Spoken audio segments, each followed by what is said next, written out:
Bien, muy buenas tardes con todos. Bienvenidos a la Corte Superior de Justicia de Ayacucho. El día de hoy, para cerrar con broche de oro esta primera jornada académica, conciliación en materia laboral, desarrollada por la Escuela de Formación de Auxiliares Jurisdiccionales y Administrativos de esta Corte Superior de Justicia de Ayacucho, bajo la anuencia del doctor Pravia, que ha estado también el día de ayer con nosotros, y el doctor Carlos Manuel Valdivia Rodríguez, juez superior del Distrito Judicial de Ayacucho. A nombre del señor presidente de la Corte Superior de Justicia de Ayacucho, el doctor Miguel Johnny Guamaní Chávez, le extendemos nuestro saludo cordial al doctor Martín Burgos Zabaleta, con quien vamos a estar el día de hoy. Vamos a tratar un tema fundamental: la conciliación y juzgamiento anticipado. El Todas las semanas, los 4 días de actividades académicas, hemos estado hablando acerca de la conciliación, las técnicas de la conciliación, los aspectos generales.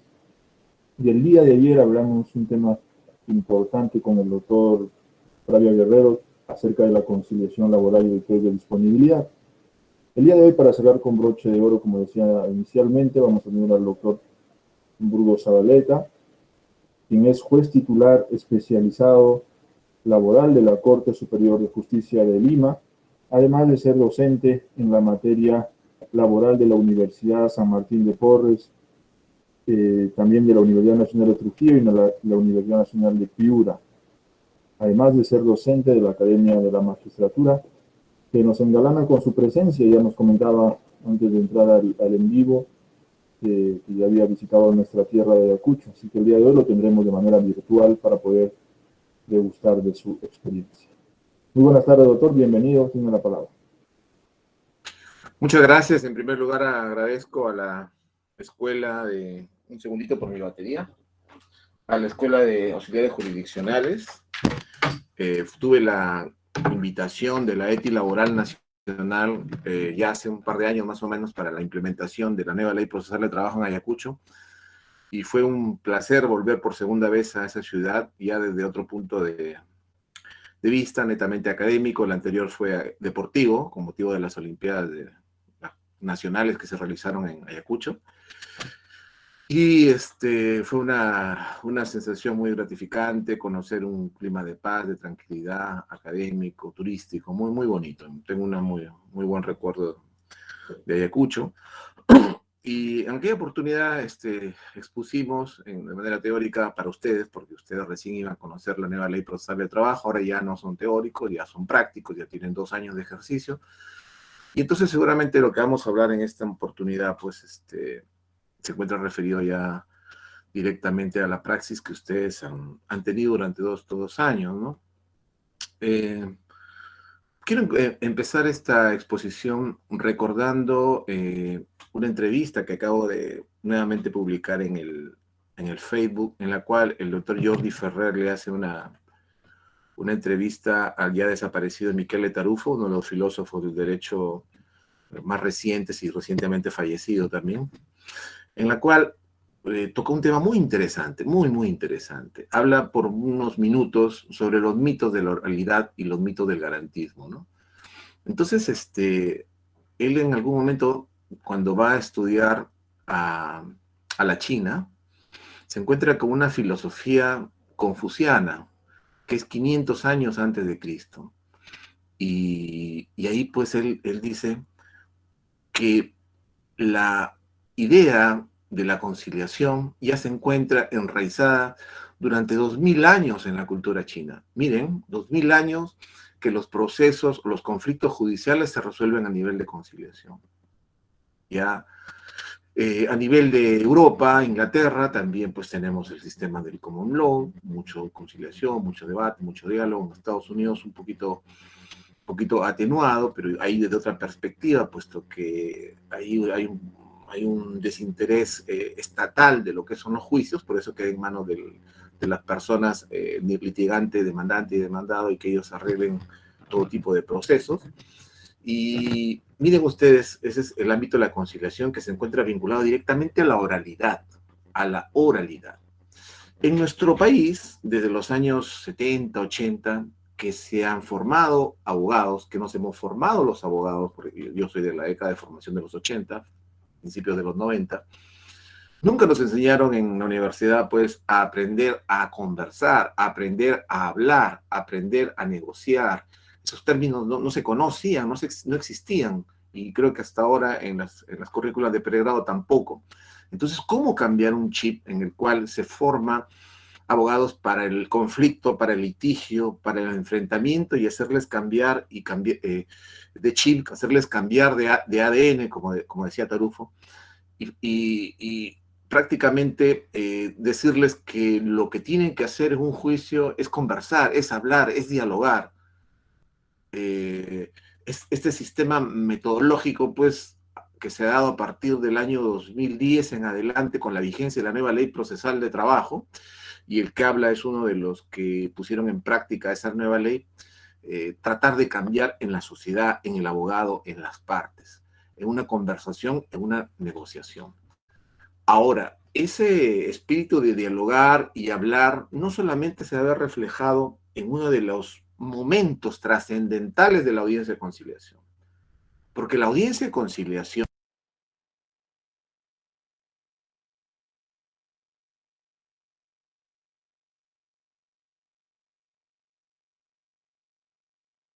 Doctor, disculpe, ¿se fue su audio? sí, lo toqué con mi mano, vamos a poner un poquito más lejos. Decía, en la doctrina comparada, en la legislación comparada, esta audiencia tiene otro nombre, se denomina audiencia preliminar, audiencia previa, audiencia de preparación, ¿no? Audiencia preparatoria, y no audiencia de conciliación. Aquí tuvo una mala idea del legislador y de los que redactaron esta nueva ley procesal de trabajo, muchos conocidos y amigos míos.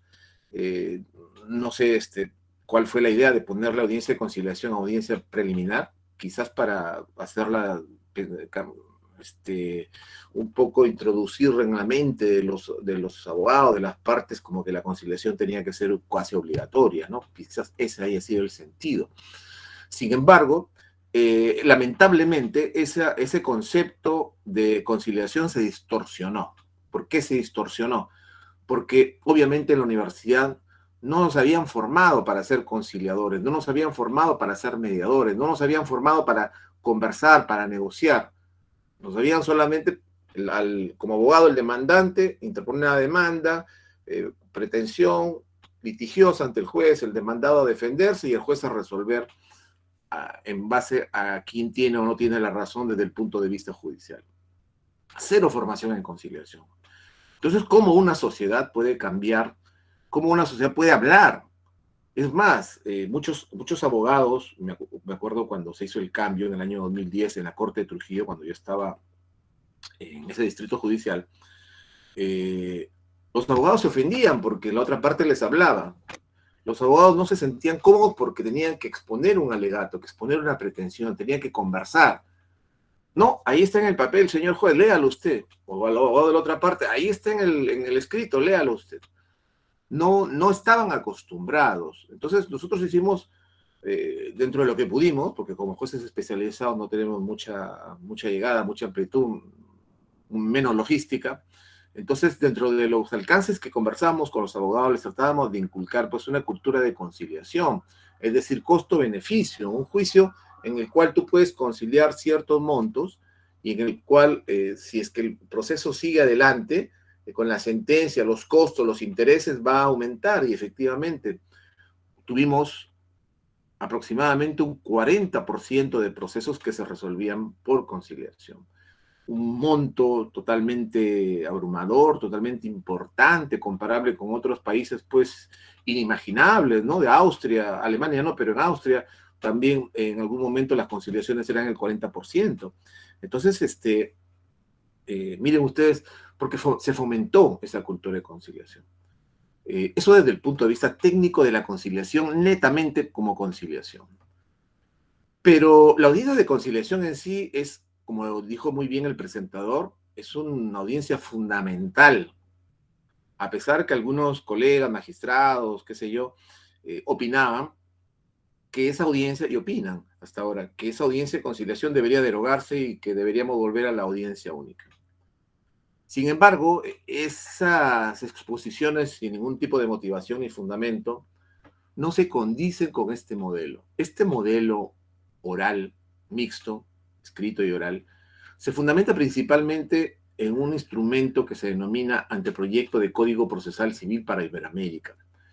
Es un instrumento jurídico que se elaboró más o menos, me parece, en el año 88, que sustituía toda la doctrina del Código Procesal Civil, un código netamente escrito, netamente funesto, nada oral, y en sustitución de este se implementaba con este modelo para todas irradiada para todas las cortes. Sin embargo, en el año 93 que se dio el Código Procesal Civil, no se tomó la vigencia, no se tomó la doctrina, este código del doctor Monroy, me parece, no tomó la vigencia y no se había formado a los jueces. Imagínense si hasta el día de hoy todavía no existen jueces formados para conciliar, para mediar, para ser jueces orales en el año 93, cuando todavía se hizo solamente el cambio de código, mucho menos existían pues jueces formados. Yo creo que fueron a Huampaní un mes, 2 meses, conversaron, expusieron algunos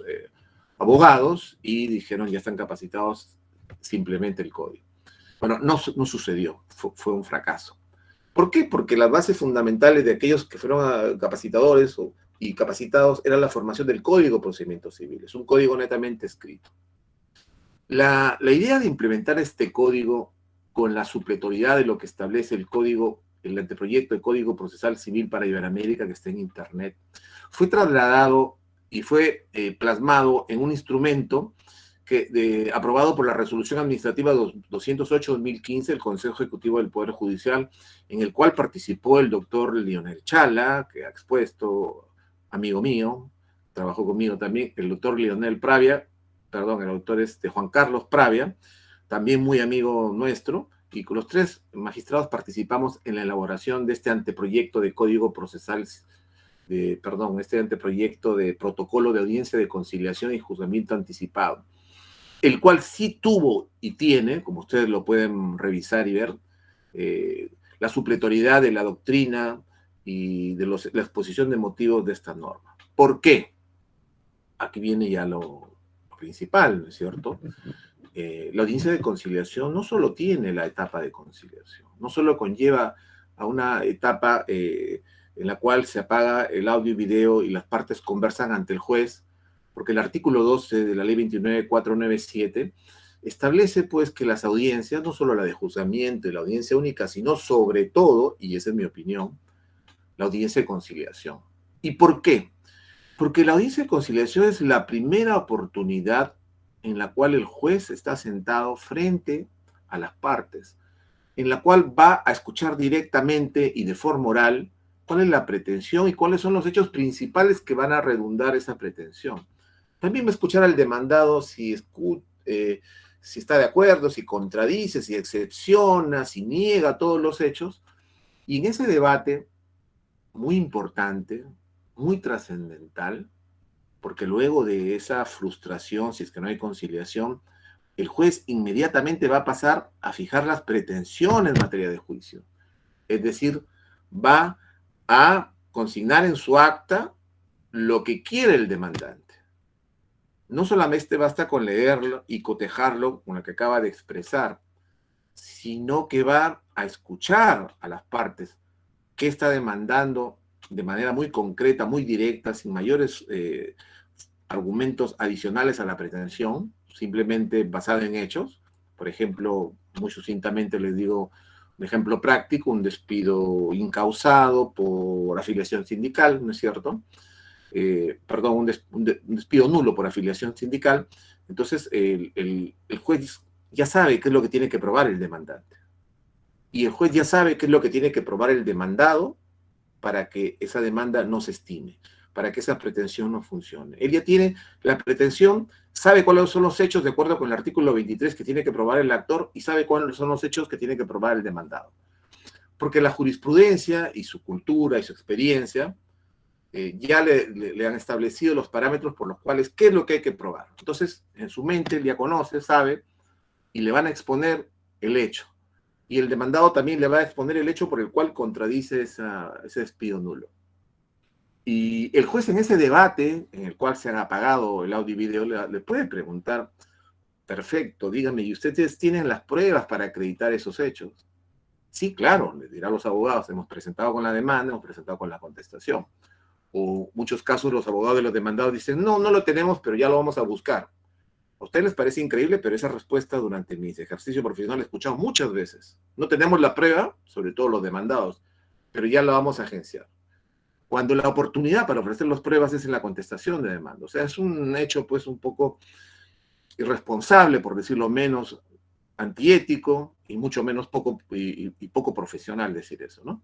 Entonces, miren ustedes, ya escuchó el juez la pretensión, los hechos, ya escuchó los hechos de la contestación, ha leído la demanda antes de sentarse a la audiencia de conciliación, sabe los medios de prueba que tiene, con que cuenta, y solamente frustrada la audiencia de conciliación, va a recibir el escrito y va a constatar qué medios de prueba va a presentar.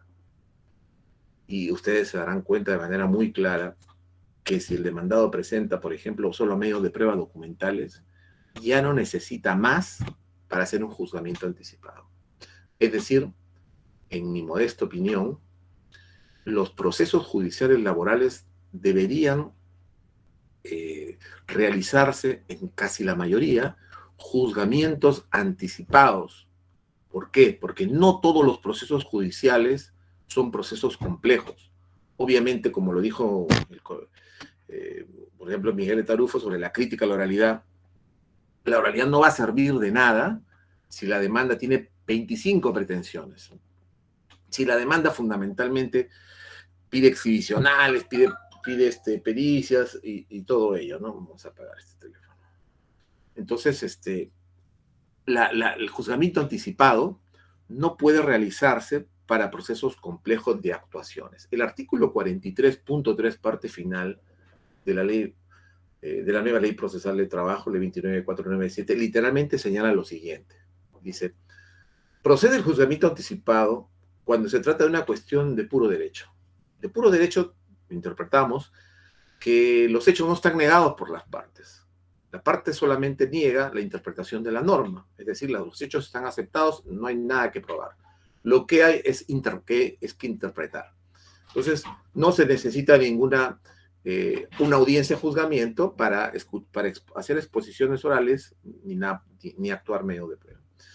Y la segunda parte del artículo 43.3, parte final, dice, y si tratándose de hechos, ¿no? El primero es de puro derecho, y si tratándose de hechos, no se requiere la actuación de pruebas. En una interpretación absurda podríamos pensar, y lo digo con toda claridad, que un proceso no puede tener pruebas, tiene que tener pruebas. Y obviamente las pruebas, hay dos tipos de pruebas, las de actuación y las de actuación inmediata, pero hay otras que necesitan ser actuables, por ejemplo, la declaración de parte, la testimonial, la pericial. Pero los documentos son de actuación inmediata.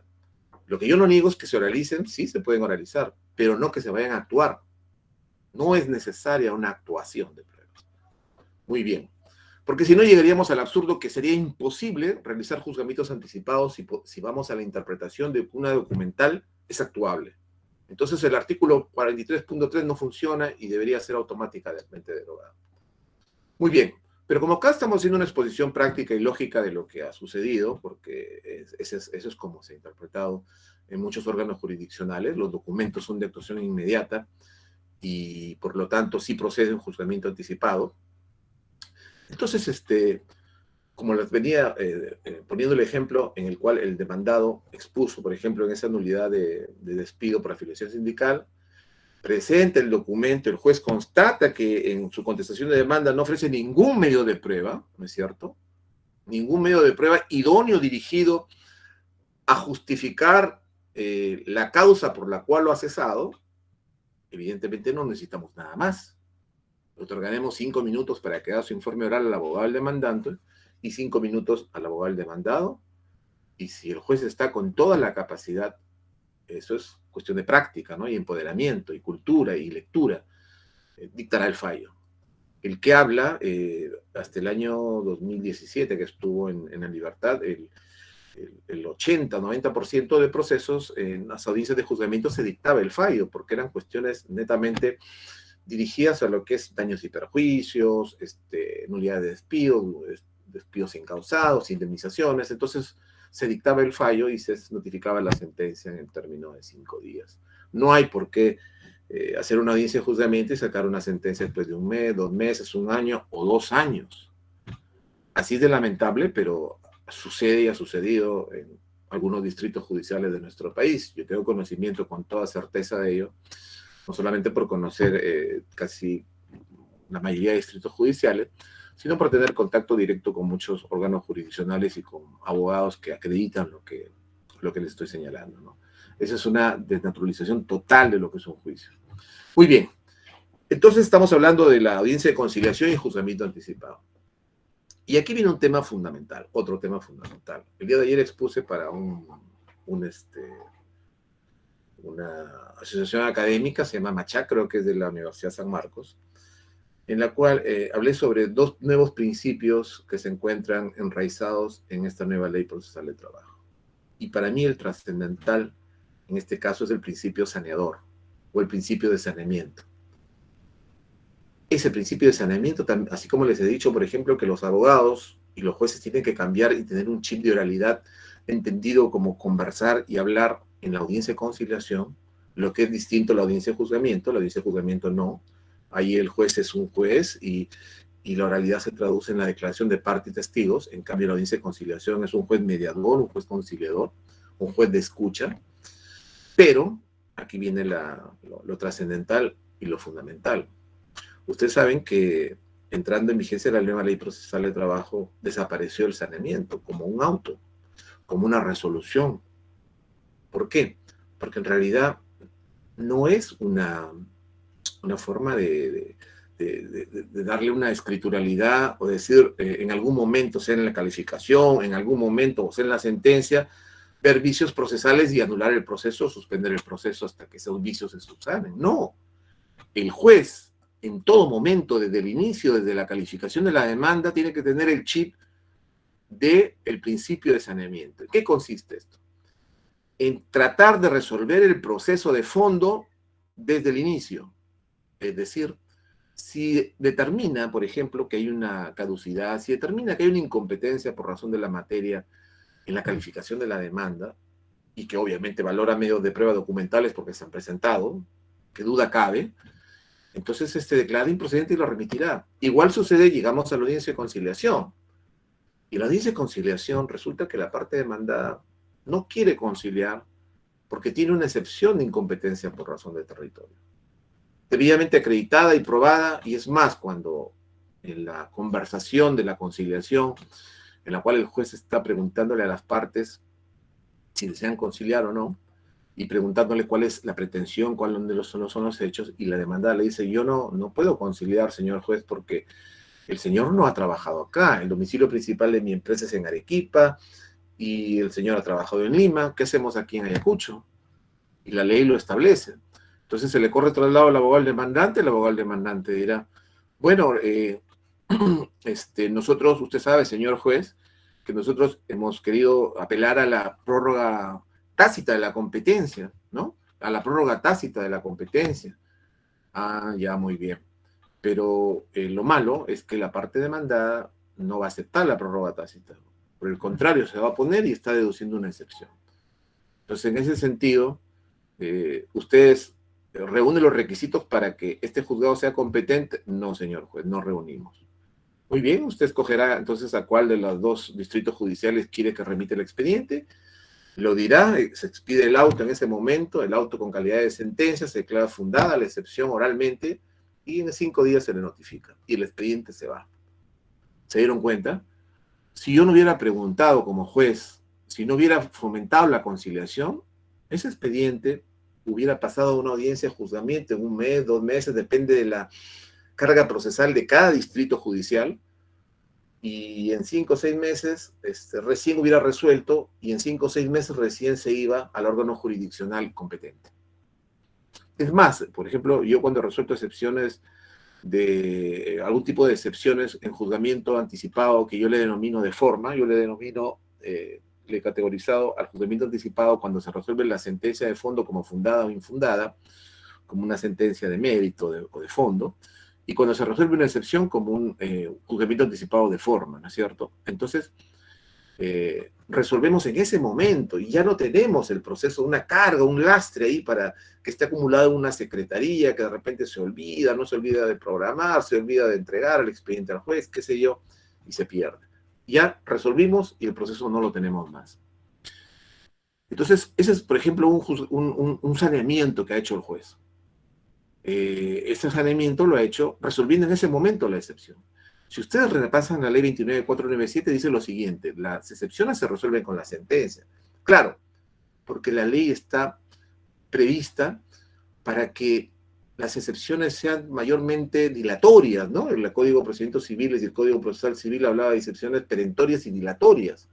Y mayormente como la clásica, la falta de excepción de legitimidad para obrar del demandado, porque el señor ya no trabaja conmigo, porque era mi vecino, etcétera, etcétera. Muchos argumentos. Y en los cuales casi siempre, 99% me parece, esa excepción de falta de legitimidad para obrar el demandado es puramente declarativa, ¿no? No nos lleva a ninguna resolución favorable al demandado. Entonces, en ese caso, sí, pues, no hay que resolver nada. ¿Hay que resolverlo dónde? En la sentencia. Porque en realidad lo que quiere es entorpecer al juez, quiere amarrar el proceso, y ya les voy a decir por qué, para que se creen cuadernos, para que se dicten resoluciones que no están previstas en la norma y que no deben ser expedidas, porque ese es el mayor lastre también del modelo del proceso civil, la formación de cuadernos, la formación de incidentes, de apelación, y que no se resuelven de manera conjunta. En ese sentido, por ejemplo, la ley 2636 ya traía consigo una muy sabia forma del concesorio, ¿no es cierto?, que era reservado, ¿no? Es decir, cuando se expedía la sentencia, se concedía las apelaciones de los autos. Que estamos hablando de la ley 2636, donde, bueno, la supletoriedad del Código Procesal Civil establecía, pues, de cierto modo que podía haber autos. Aquí, en esta nueva ley procesal de trabajo, no debe haber autos. La resolución número 2 debe ser la sentencia. No debe haber autos. La 1 es la calificación de la demanda y la 2 debe ser la sentencia. Lo demás es oral, señores. La demanda es la contestación escrita y la sentencia escrita, pero el trámite tiene que ser oral.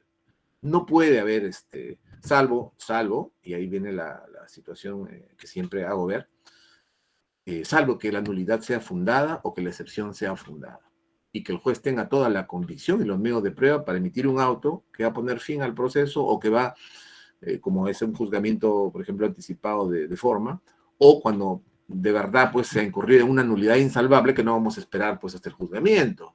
Si está acreditada la nulidad, por lo cual el demandado no es su domicilio, no vivía ahí, no queda la sede, se le ha dado de baja en SUNAT, se acredita realmente cuál es, entonces no vamos a esperar que el proceso termine para anular. Corremos traslado a la otra parte, pasamos a una fase escritural, porque estamos resolviendo ya un tema principal y de fondo, corremos traslado y resolvemos y declaremos pues la nulidad de todo lo actuado hasta el admisorio. Lo que quiero que se den cuenta es que la escrituralidad la vamos a utilizar para cuestiones fundamentales, no para resolver excepciones, resolver nulidades en las cuales son hasta sancionables, ¿no? Nulidades en las cuales revisten inclusive que el juez multe, sancione al demandante, sancione a los abogados, porque son nulidades temerarias, son nulidades que se van a desestimar, que no caben en ningún... Es decir, por ejemplo, que no reúne un principio de afectación, no reúne el principio de trascendencia. ¿De qué te afecta esa nulidad? Bueno, afecta el proceso, pero ¿de qué manera tu derecho se ha visto limitado? Bueno, no se explica, no se expone, no se prueba. Entonces esa nulidad no debe proceder, es insubstancial, no debe caminar. Alguna constitución en Latinoamérica, por ejemplo, establece el principio del fondo sobre la forma como un derecho fundamental. Y yo creo que eso debería también arraigarse más en nuestro país. Nosotros lo tenemos como un principio del Código Procesal Civil aún, ¿no? El principio del fondo sobre la forma. En laboral utilizamos mucho eso, en civil no. Pero en laboral, por eso me parece interesantísimo. El otro día leí, hay un libro que se llama recomendación 198 del doctor Carvalho, que es en base justamente a la recomendación 198 de la OIT, que ha servido para la elaboración de la nueva ley procesal, la 29497. En alguno de sus fundamentos, de sus párrafos, dice lo siguiente: nosotros los laboralistas o procesalistas laboralistas no hemos inventado nada, no hemos creado nada, hemos tomado las instituciones del Código Procesal Civil, que están ahí, que están vigentes, que están plasmadas, pero que los jueces, sobre todo los civiles, dados a un garantismo que, como en la mañana, nuevamente, después de muchos años, escuchaba a Tarufo, es un garantismo que yo no lo comparto, que tampoco lo compartía, por el cual se establece de que el juez no debería hacer nada en el juicio, que las partes son las que tienen que atacar y contraatacar, peticionar y contradecir, ofrecer hechos y contradecir los hechos, y que el juez solamente se limite a un mero espectador y resuelve en base a lo que sucede entre las partes, ¿no? Yo no lo comparto porque el juez puede mejorar esa apreciación de hechos. Inclusive, en algunos casos, pues ofrecer hasta algún medio de prueba, o, y aquí viene una cuestión trascendental, fundamental, que no lo tiene el proceso penal, que no lo tiene el proceso civil, y que está en nuestro ordenamiento jurídico laboral. Es una prueba privilegiada. De repente no le llamemos prueba privilegiada, pero le llamémosla, bueno, desde el punto de vista técnico es prueba, pero una actuación que es compatible con la actividad del juez, con la dirección, con el protagonismo del juez, la cual es que el juez puede preguntar en cualquier etapa de las audiencias, sea en la audiencia de conciliación o en la audiencia de juzgamiento, en cualquier estadio de esas dos audiencias, el juez puede preguntar. Y obviamente, ¿qué es lo que va a preguntar? Tiene que preguntar, pues, lo que está en debate, lo que no le queda claro, lo que está un poco oscuro, lo que fue declarado a medias, lo que necesita para emitir su sentencia de fondo o una sentencia inhibitoria, ¿no es cierto? Entonces, no está limitado solo a la audiencia de juzgamiento. Está también habilitado el juez para preguntar no solamente en esa etapa en que se apaga el audio y video, sino en la secuencia posterior. Entonces, el juzgamiento anticipado, señores, tiene que ver directamente con un cambio de mentalidad total de los abogados, de los jueces, de verle un costo-beneficio, de crear una cultura de paz, de cambiar esa figura de que el abogado siempre va a estar peleando, que si ya conversa está mal visto, que una negociación, una conciliación siempre va a estar mal vista. Ese chip y esa forma que hemos tenido ya también en nuestro país desde hace muchos años, lamentablemente es muy complicado cambiarlo, muy difícil cambiar. Habría que empezar por las universidades en cambiar la forma de enseñar el derecho, inclusive las escuelas de posgrado o los institutos académicos, ¿no? La conciliación y la negociación siempre va a ser muy importante. Otro tema es los derechos irrenunciables, pero eso creo me parece ya hablado uno de mis colegas. Pero ese es otro tema. Entonces, el juzgamiento anticipado va a proceder cuando, como ya les he mencionado al inicio, cuando el juez ha corroborado la información que leyó antes de sentarse o antes de empezar la audiencia, de la demanda y sus fundamentos, de lo que conversa en la etapa de conciliación con las partes. Hay unos momentos que se les da muy cortos. Algunos órganos jurisdiccionales, dependiendo de las cortes, han dispuesto 10 minutos para una audiencia de conciliación, otros 15 minutos, otros 20 minutos, otras cortes 30 minutos, porque dicen, no, si vas a conciliar nada, no, mejor ni hagas audiencia, como les estaba comentando hace un momento, porque se desconoce de lo que significa la audiencia de conciliación.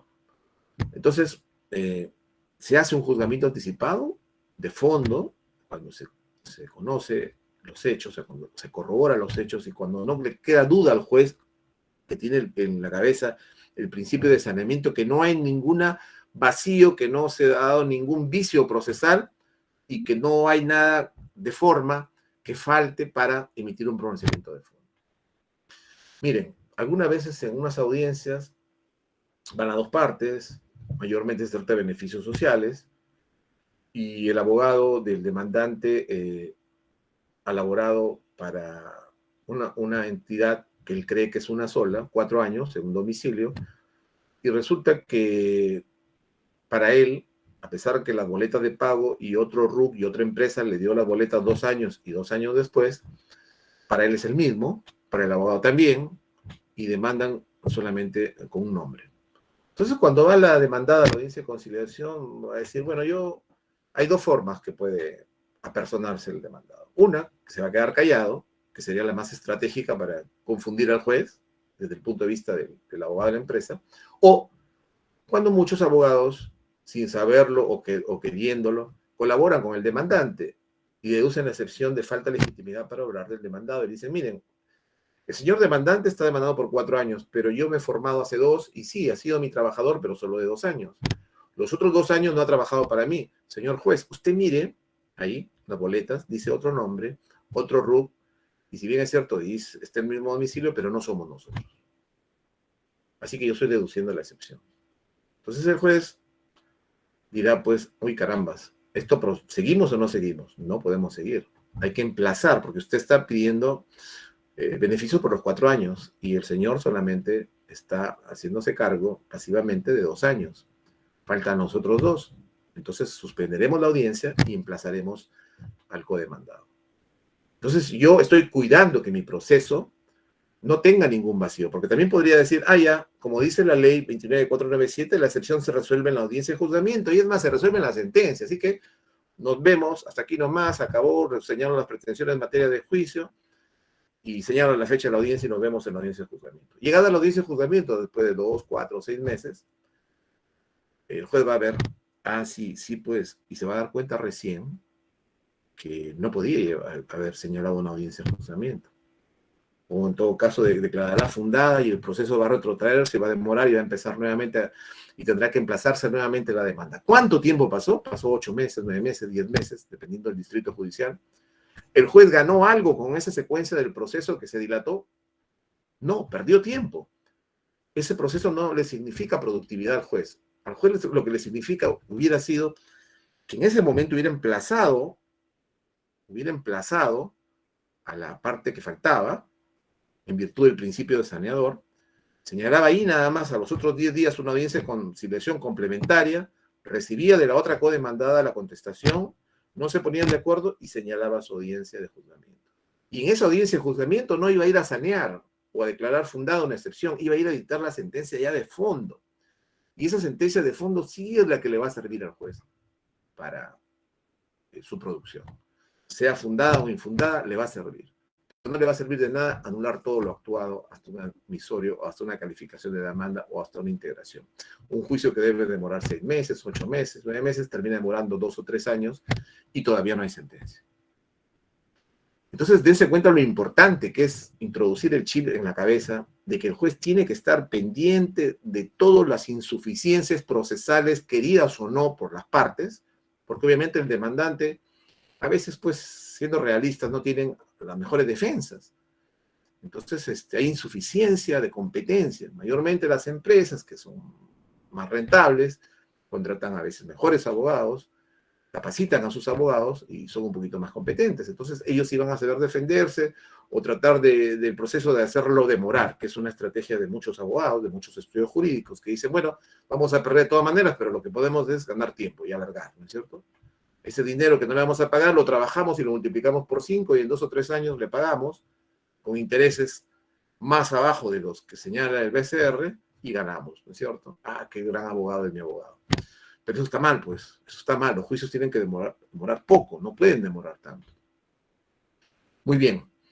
Entonces, ese es un juzgamiento anticipado de fondo, de forma, pero con el chip del principio saneador, con el chip del principio de saneamiento.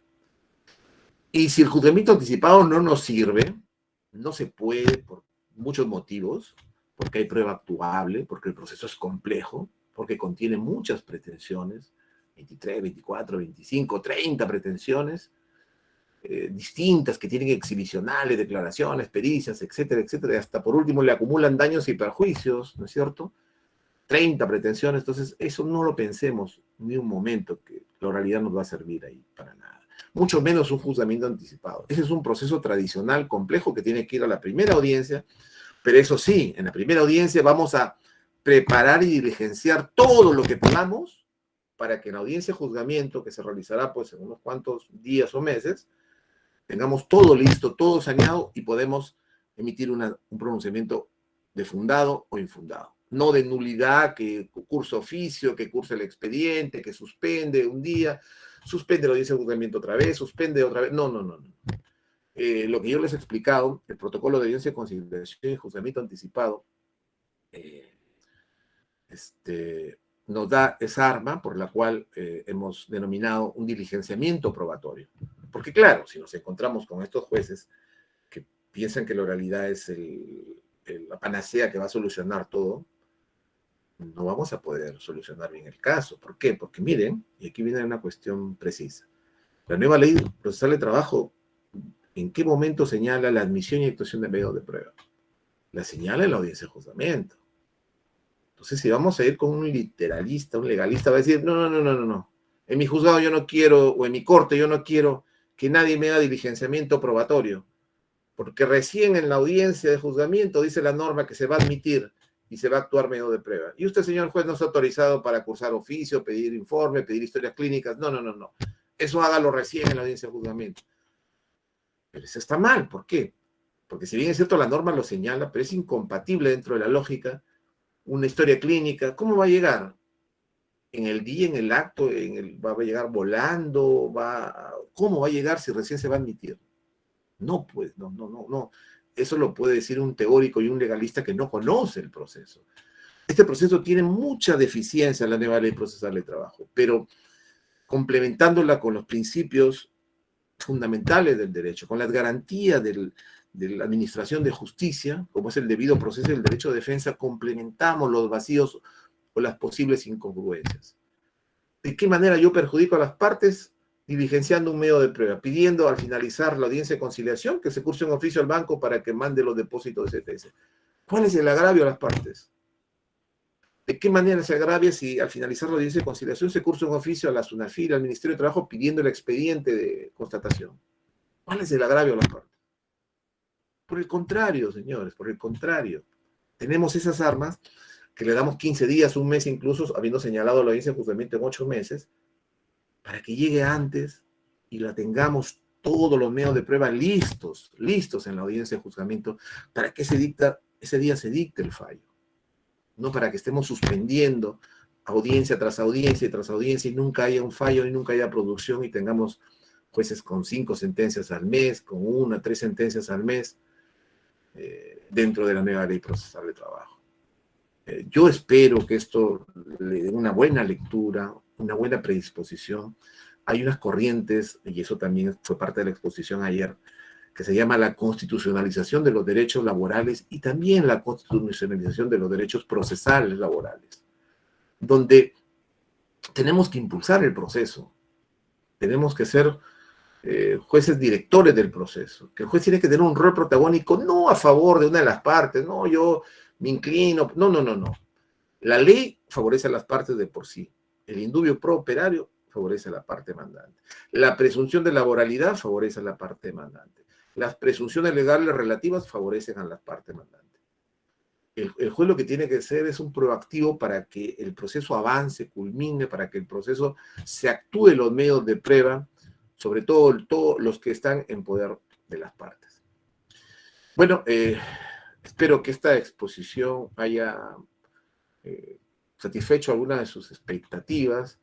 Yo lamentablemente tengo que exponer a las 6 en punto para la Corte de Cajamarca. Tengo 5 exposiciones esta semana. Y bueno, esperando que en algún momento, de repente un conversatorio, un debate con algunos de ustedes, magistrados, trabajadores que gusten, voy a tener el agrado de poder volver a encontrarme con ustedes. Y como tenemos todavía unos 10 minutos libres, si es que hay alguna pregunta, yo muy contento de poder absolverlos. Muchísimas gracias a todos. Muchísimas gracias, doctor Burgos, por su participación, por su brillante exposición en realidad en este tema que nos compete en estas jornadas académicas que estamos organizando desde la Corte Superior de Justicia de Ayacucho. Así como usted mencionó, vamos a solicitar y robarle tal vez este pequeño tiempo todavía que tenemos disponible para ver si nuestro público participante conectado a la sala MIT podría realizar alguna pregunta, si así lo tiene previsto. Le dejamos el micrófono abierto, la disponibilidad de poder encender el micrófono y poder realizar la pregunta que ustedes consideren.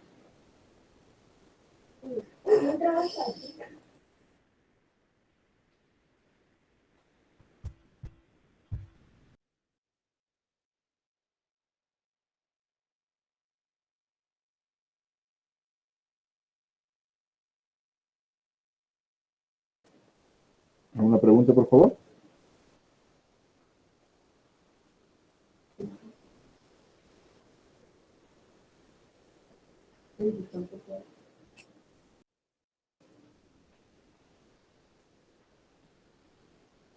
Como todas más que preguntas, creo que tenemos agradecimientos a su participación de nuestros asistentes.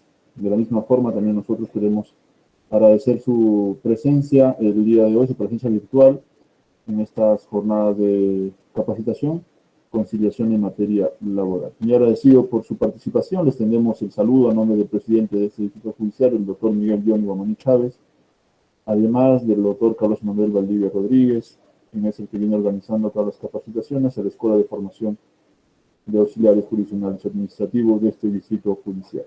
Muchas gracias, doctor, y espero que muy pronto podamos tener ya una visita quizá presencial y podamos llenar el auditorio con su participación, que ha sido valiosa para nosotros. Muchas gracias, doctor. Muchas gracias, doctor, por la invitación, y a ustedes cuando gusten.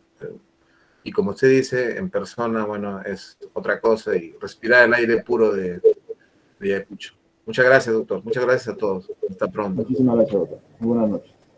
Queremos agradecer asimismo la participación de todos los que se han conectado a través de nuestras plataformas virtuales, a través del Google Meet y también del Facebook Live de nuestra Corte. Estamos compartiendo el registro de salida. Es importante, por favor, registrarse en los dos formatos, tanto el registro de salida como el registro de ingreso. Muchísimas gracias por su participación. Nos reencontramos en una próxima oportunidad. Muy buenas noches con todos.